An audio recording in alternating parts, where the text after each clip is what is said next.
order and see if I can get approval of the agenda. I'll second. Moved and second and approved the agenda. Any discussions? Seeing none, all those in favor signify by saying aye.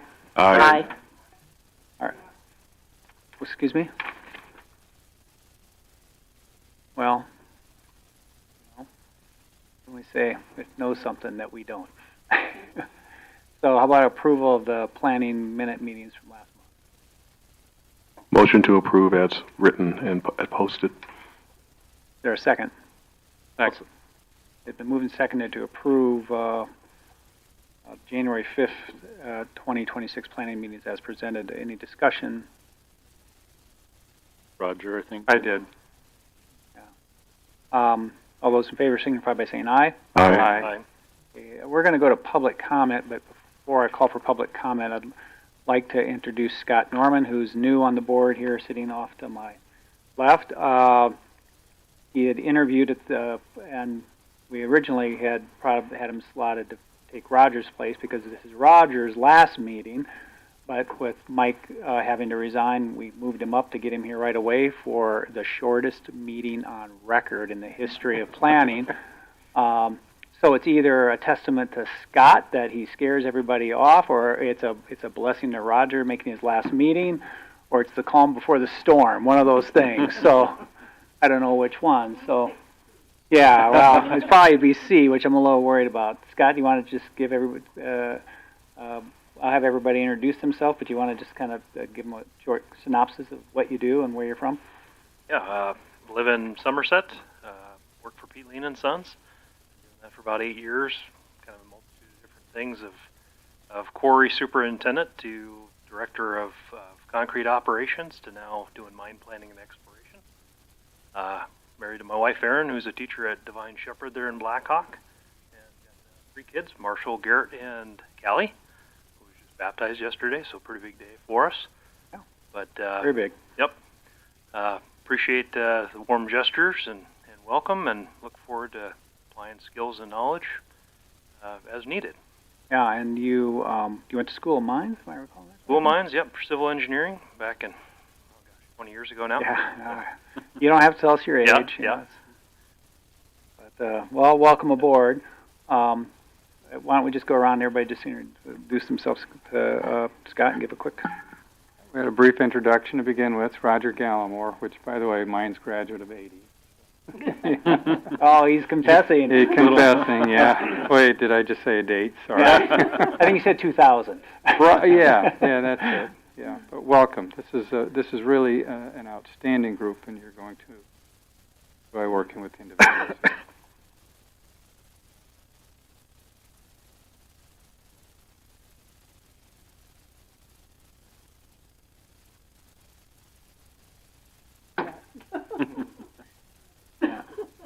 And I'm Tubbo Wazorek. I'm the commission that serves on. And before I even became a commissioner, I was on this board. And I believe I was telling you before the meeting, the 12 years I've been on, this is the shortest agenda I've ever seen. So don't think this is like every meeting. Yeah. Dan? Dan Monahan. I live here in Sturgis, or actually here in Blacksburg, outside of town. 3 kids. I've been on the commission for long as Talbot. Yeah. Maybe a year longer. I can't remember. Somewhere around there. Yeah, back about 2010, 2011. Yeah. Yep. Yeah. Long time, and definitely the shortest agenda. Definitely. Great. For once. Have a little break. So, welcome aboard.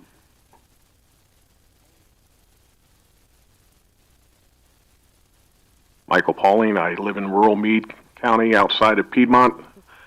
My wife is also a teacher. She teaches at Stage 1 Middle School. Retired military. I've been on this board for that's my 13th meeting. And looking forward to seeing what we can do to make life better for everybody here in the county. Hi, Scott. I'm Nancy Veras. I live in rural Meade County as well, off of Pleasant Valley Road. And I just welcome you onto the board. Thanks. Yeah, and thanks for you being willing to sacrifice your time and your employer willing to let you do.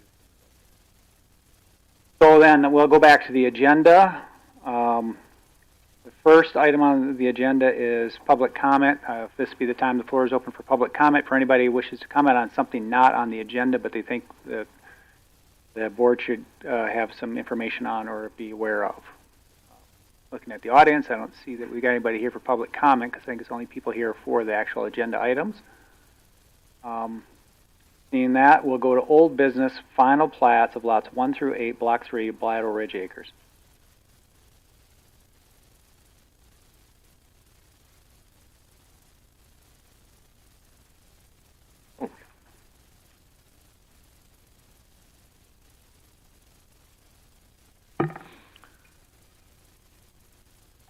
Okay, Shannon Boston, Baseline Surveying. What we have up here before you guys is the final plat. So obviously this one was approved as a prelim.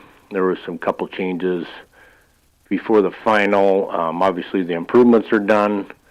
So we just tweaked a few things on the plat between staff and I on the drainage and things like that. So I think we're all good plat-wise.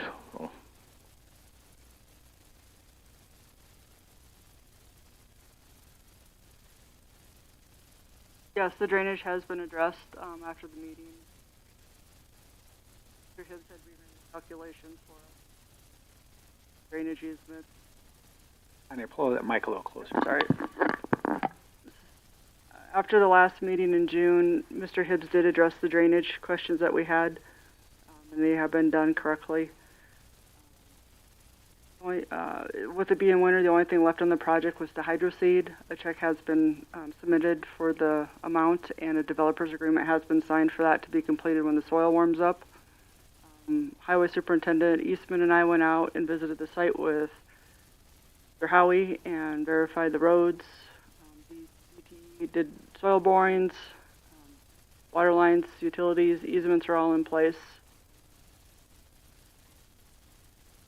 Box is there, easement for that is there, everything's there that we require for a final plat. Engineer, there's as-built engineer attachment also. That's a separate document. Everything that's in red is the as-built for the project. So Shannon, this is going to be the owner's call, but I know he's still trying to work out what he's going to do with that land down south. Right. And what the access to that is. Now, we've reserved that access. We've reserved an access to get down there. It might well be within the landowner's, developer's benefit to maybe reserve some extra construction easements along that in case he needs to use that, and maybe even the side one, at least for a period of time, because I know there's still, who knows what Pennington County's going to do, and I don't know what he's going to do, but 66 feet sometimes gets a little tight when you're trying to build a road. Yep. So that's just a thought. Okay. It's not a requirement, but I don't really want you guys in here saying we can't get it built within that 66 feet for some reason.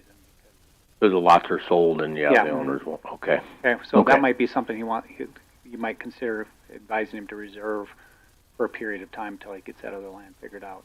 Okay, yeah, and we can have the engineer look at that too. On that, 'cause that road has to be designed. We'll definitely know. Yeah, I mean, construction easements and you don't have to put it on the plat. You could just file a short construction easement, which would probably be beneficial and might be something on some of these future ones that we should ask for a construction easement in that area too, setback area or something. All right, questions for the proponent or for staff? Not that I see anything, but in light of what we went through before on another property, do you see any issues of lots 1 and 3 as far as sufficient building envelope and accessibility? So lot 3 has been designed for a culvert to cross that drainage. The engineer did come back with a culvert size for that and at a certain grade. If he crossed that, it would be at a 2.4% minimum grade at a 30-inch culvert. If he crossed between the two drainage easements, that is realistic place, and then the other one, there's enough room at the southeast corner to make a driveway and come in and place it on the northeast corner of the lot there, a house. I don't know. And we have the building setbacks along the drainage in place. Don't have the setbacks. It doesn't look like the setbacks are shown off the road, but those would be 25-foot setbacks off that road. Correct. Yep. Might get a little tight on that lot one, depending on where he comes. If he wants to build in the front, if he wants to build behind it.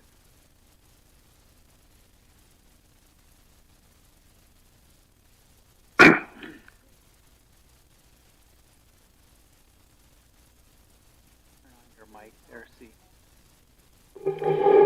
Am I remembering correctly? Is this the one where the neighbors across the road were worried about where swell court came out? Is it, or is that a different one?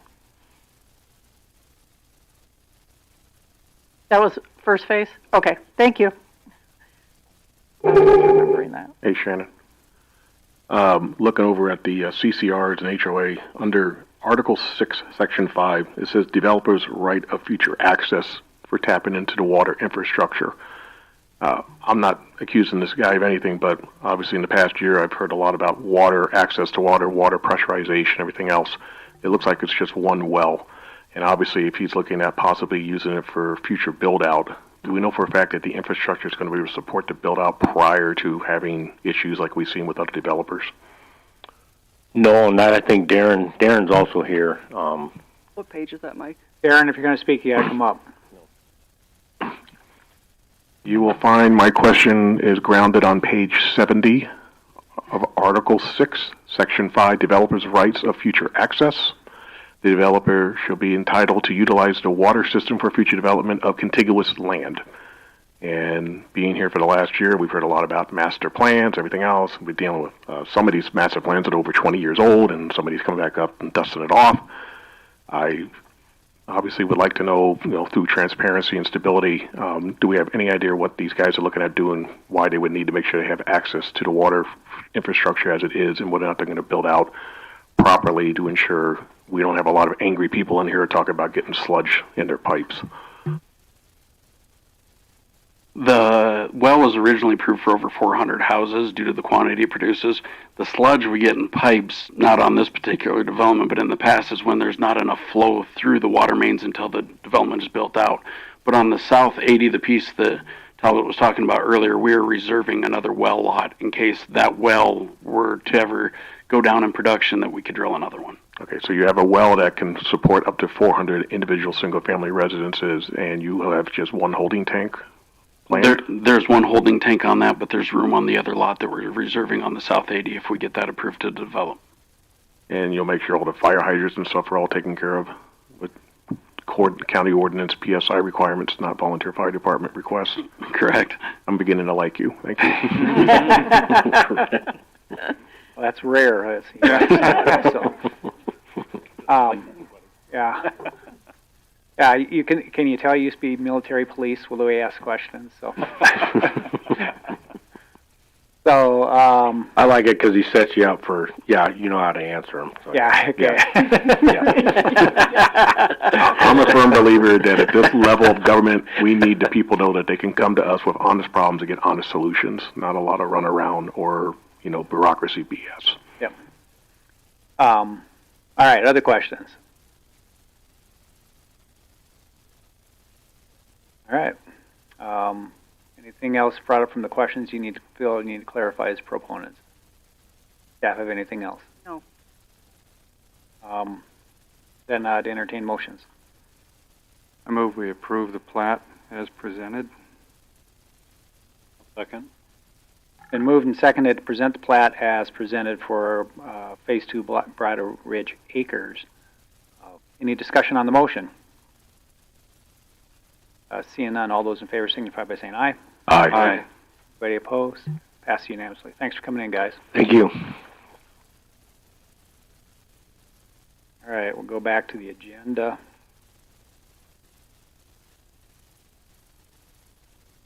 Go to new business. Preliminary plats, lots 7R and 9 of Block 4, Pleasant Valley Estates, Phase 3.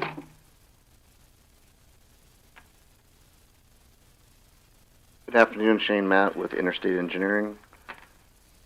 We're just basically, this is a continuation of the final plat that was approved last meeting for the UDs, and they have since sold the property and to the Hagmans.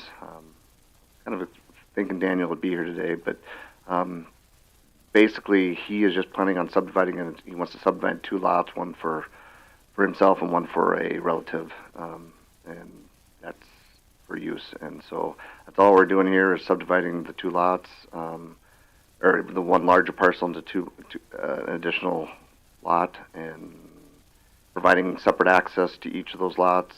And as part of it, we're accessing the west lot 7R off of the west side of the west side over there. I'm going to provide an the UDs have agreed to provide an easement across that parcel.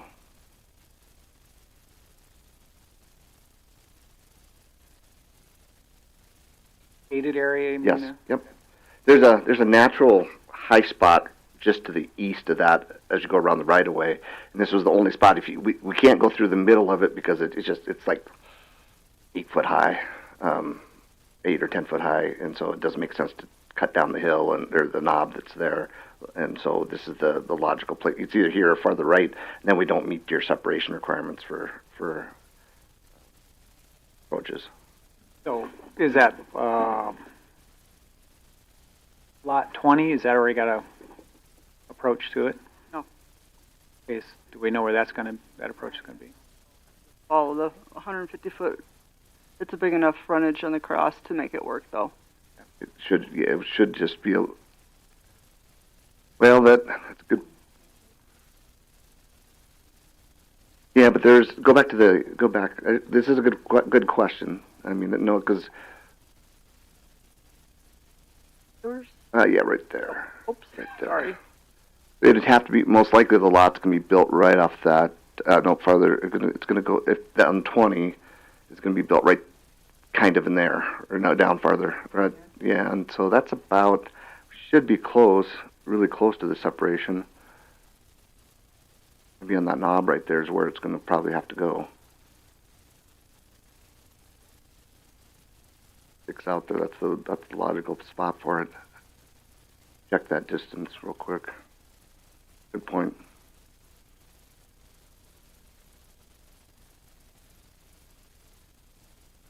I guess, You're pretty darn close. Yeah, I was going to say it's really close. And if it isn't, we'd come back and I guess to ask for a variance for that. But that's the logical spot for it. These all come off of this one. And the reason they did it too is they didn't want to ask for a variance. If we needed to, we could do a joint approach to at where the one on lot 9 is, or where the one is shown on lot 9, and do a joint approach and do a access easement there too. Everyone, if there's a. Well, I mean. But they'd prefer to do this. This is what they prefer to do. Yeah, I guess that's a question for the UDs. I mean, they're the ones that Sure, I understand. lot 20 could be impacted, but. Well, yeah, I don't. Because you're getting up there. I just don't know what the terrain's like. Because I know in some of these, it's like from the road, you had to do agreed long driveways to access. Yeah, I don't know if I can probably scale it. I don't know if I have a scale with me, but yeah, that'd be the only thing would be if that's in the worst case. I guess we'd come back and ask for a variance, and it's not going to be much under the 150 foot. It'd probably be 10 or 20 feet at the most by the looks of it. So this is the preliminary, though, right? This is preliminary. Well, I think it probably makes some sense to figure that out before we get to final. Agreed. We'll get that figured out, but yeah, we'd like to contingent upon either. Yeah, I mean, if they want to do a joint approach, we might as well build it as a joint approach now. Understand. Yeah, it'd be a joint approach with their 2 lots. It'd be the only way to make it work, but yeah. Well, yeah, I guess, or the question is to know that we'd have to come back for a variance, or I know there's no guarantee of that, but I'd have to get that cleared with UDs. Yeah, I mean, you're kind of in that one of those spots where just the way it is. Yeah, 150 feet. Just so everybody realizes too, especially in some cases especially down in the lower subdivision, that's not real realistic because the lots are only 100 feet apart or 100 feet frontage. So that's something that I'm just saying. In general, 150 feet is great for 3-acre lots generally, but once you get down to less than that, that's not very realistic. Yeah, except the terrain up here gets a little more Right. challenging. It is a little more challenging too. You know, you got blind corners and hills and stuff. Right. So. And that's the reason we do need a little flexibility. And I think it's fine to have, as long as you can understand that sometimes variances will be needed to that 150. So.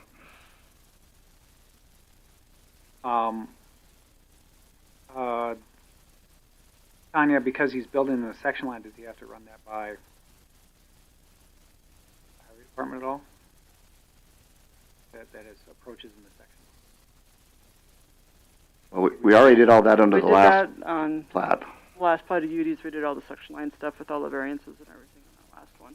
Didn't yeah, to me that does probably shouldn't need to apply. Yep. All right. Other questions? And you had comment on there about plat comments being addressed. Is there any particular comments you had in mind? There were some minor clarifications that they wanted on some dimensions and some labeling, and we'll have no problem picking those up. We just couldn't get them picked up by this time due to some issues with Mr. Howe had a family member with some health issues that he couldn't get it picked up in time. We'll pick them up before the submittal for the final plat. Fairview Water and West River Electric service letters did come in late Friday and this morning. Those have been addressed already. Other questions?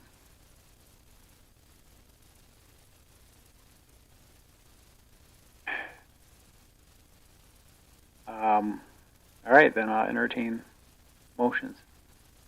And Roger should make it since this is the last one you ever made. Get them all today. Come on, Wow. Roger, come on. Pressure is on. Yeah. Yes. Well, there's one condition. If you could restate that condition, because I'm not sure I quite got it. Oh, me, or are you looking Yeah. at staff? Well, I regarding the approach. yeah. I think the way you could do it, confirming that there will be sufficient room for approach to lot 20. So I move approval preliminary plat on the condition that plat comments are adequately addressed, that a sufficient approach for lot 20 is confirmed, and that landowner submits an executed document stating that no further development will occur without an approved master plan. All right, is there a second to that motion? I'll second that. Discussions on the motion. I have no. Seeing none, all those in favor signify by saying aye. Aye. Anybody opposed? Wow. So Thank you. this one balances out for that like 5.5 hour one we had here a couple months ago. So thanks, Matt. Dane?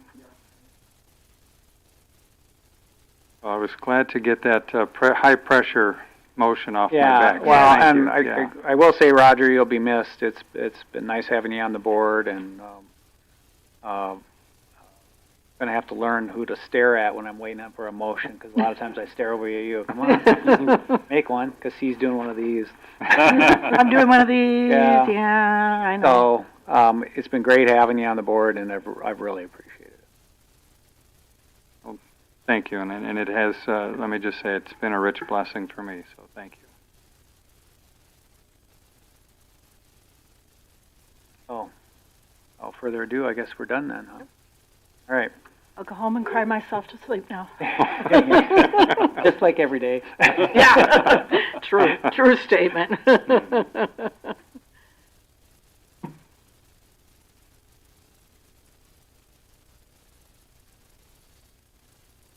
Motion to adjourn?